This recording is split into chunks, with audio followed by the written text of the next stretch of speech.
जय माता दी। नवरात्रि की आपको हार्दिक शुभकामनाएं। माता रानी आपकी सभी मनोकामनाएं पूर्ण करे। आश्विन मास के शुक्ल पक्ष की प्रतिपदा तिथि से शारदीय नवरात्रि प्रारंभ होंगे।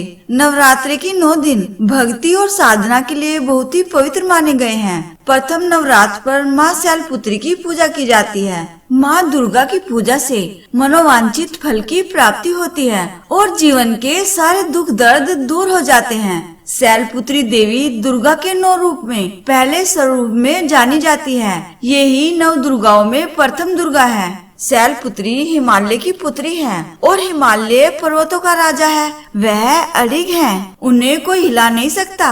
जब हम भक्ति का रास्ता चुनते हैं तो हमारे मन में भी भगवान के लिए इसी तरह का अडिग विश्वास होना चाहिए, तभी हम अपने लक्ष्य तक पहुंच सकते हैं। यही कारण है कि नवरात्रि के पहले दिन माँ शैलपुत्री की पूजा और उपासना की जाती है। माँ शैलपुत्री के स्वरूप के बारे में बात करें तो माँ का वाहन वृषभ है और माँ शैलपुत्री के माथे पर अर्धचंद्र स्थापित है। माँ ने दाहिने हाथ में त्रिशूल धारण किया हुआ है और बाएं हाथ में कमल का फूल सुशोभित है।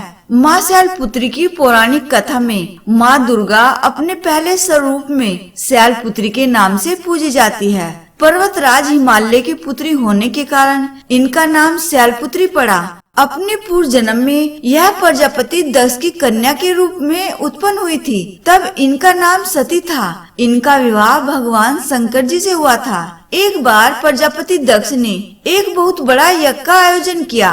इसमें उन्होंने सारे देवताओं को अपना अपना यज्ञ भाग प्राप्त करने के लिए निमंत्रित किया, किंतु शंकर जी को उन्होंने इस यज्ञ में निमंत्रित नहीं किया।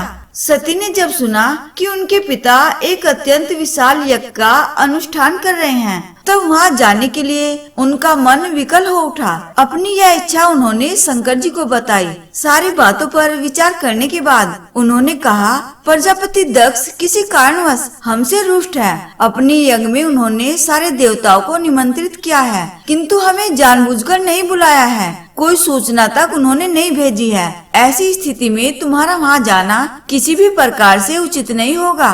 शंकर जी के इस उपदेश से देवी सती का मन बहुत दुखी हुआ। पिता का यज्ञ देखने वहाँ जाकर माता और बहनों से मिलने की उनकी इच्छा किसी प्रकार भी कम न हो सकी। उनका प्रबल आग्रह देखकर भगवान शंकर जी ने उन्हें वहाँ जाने की अनुमति दे दी। सती जब अपने पिता प्रजापति दक्ष के यहाँ पहुँची तो देखा कि कोई भी उनसे आदर और प्रेम के साथ बातचीत नहीं कर रहा है। सारे लोग मुंह फेरे हुए हैं और सिर्फ उनकी माता ने स्नेह से उन्हें गले लगाया, लेकिन उनकी बाकी बहनें उनका उपवास उड़ा रही थी और परिजनों के इस व्यवहार से देवी सती को बहुत दुख पहुंचा। उन्होंने यह भी देखा कि वहाँ भगवान शंकर जी के प्रति तिरस्कार का भाव भरा हुआ है और दक्ष ने भगवान शंकर जी के प्रति कुछ अपमानजनक वचन भी कहे।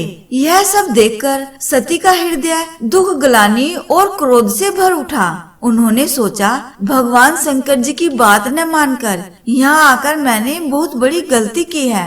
मैं अपने पति भगवान शंकर जी के इस अपमान को सह न सकी। उन्होंने अपने उस रूप को तत्क्षण वही योगाग्नि द्वारा जलाकर भस्म कर दिया।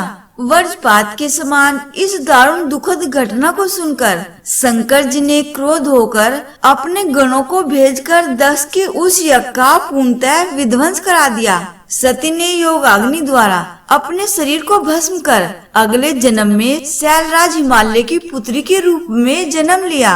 इस बार में शैलपुत्री के नाम से विख्यात हुई। पार्वती और हेमवती भी उन्हीं के नाम है। इस जन्म में शैलपुत्री देवी का विवाह भी शंकर जी से ही हुआ।